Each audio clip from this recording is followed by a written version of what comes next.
नमस्कार दोस्तों, जय श्री कृष्णा। कार्तिक महात्म्य 19वां अध्याय।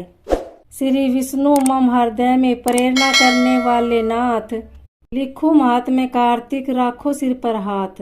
राजा पृथु ने पूछा, हे नारद जी, अब आप यह कहिए कि भगवान विष्णु ने वहां जाकर क्या किया तथा जलंधर की पत्नी का पतिव्रत किस प्रकार भ्रष्ट हुआ।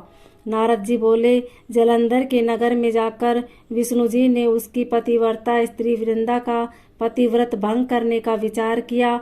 वे उसके नगर के उद्यान में जाकर ठहर गए और रात में उसको सौंपन दिया। वह भगवान विष्णु की माया और विचित्र कार्य पद्धति थी और उसकी माया द्वारा जब वृंदा ने रात में वह सौंपन देखा कि उसका पति नग्न होकर सिर पर तेल लगाए महिष पर चढ़ा है, वह काले रंग के फूलों की माला पहने हुए हैं तथा उसके चारों हिंसक जीव हैं, वह सिर मुंडवाए हुए अंधकार में दक्षिण दिशा की ओर जा रहा है। उसने नगर को अपने साथ समुद्र में डूबा हुआ इत्यादि बहुत से सौपन देखे। तत्काल ही वह सौपन का विचार करने लगी। इतने में उसने सूर्यदेव को उदय होते हुए देखा तो सूर्य में उसे एक छिद्र दिखाई दिया तथा वह कांतिहीन था।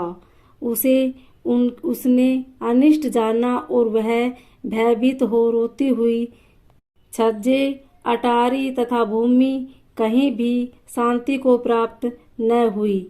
फिर अपनी दो सखियों के साथ उपवन में गई, वहां भी उसे शांति नहीं मिली।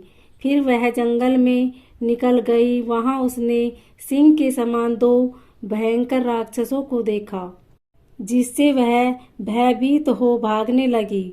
उसी क्षण उसके समक्ष अपने शिष्यों सहित शांत मुनि तपस्वी वहां आ गया। भयभीत वृंद उसके गले में अपना हाथ डाल उससे रक्षा की याचना करने लगी। मुनि ने अपनी एक ही हुंकार से उन राक्षसों को भगा दिया।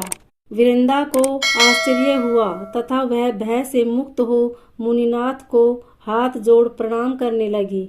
फिर उसने मुनि से अपने पति के संबंध में उसकी कुशल क्षेम का प्रश्न किया। उसी समय दो वानर मुनि के समक्ष आकर हाथ जोड़ खड़े हो गए और जो ही मुनि ने भ्रुकुटी संकेत किया तो ही वे उड़कर आकाश मार्ग में चले गए। फिर जलंधर का सिर और धड़ लिए मुनि के आगे आ गए।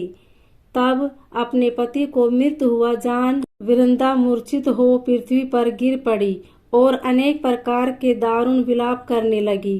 तत्पश्चात उसी मुनि ने कहा, हे कृपानिधे, आप मेरे इस पति को जीवित कर दीजिए।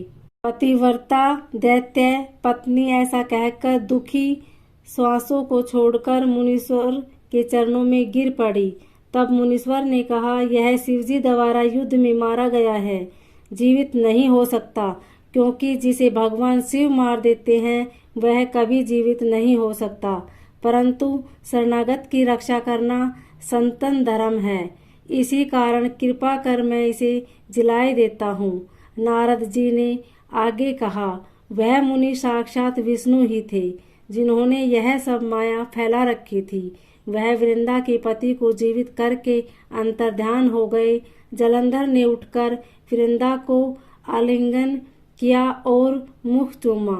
वृंदा भी पति को जीवित हुआ देख अत्यंत हर्षित हुई और अब तक हुई बातों को सौपन समझ तत्पश्चात वृंदा सकाम हो बहुत दिनों तक अपने पति के साथ विहार करती रही।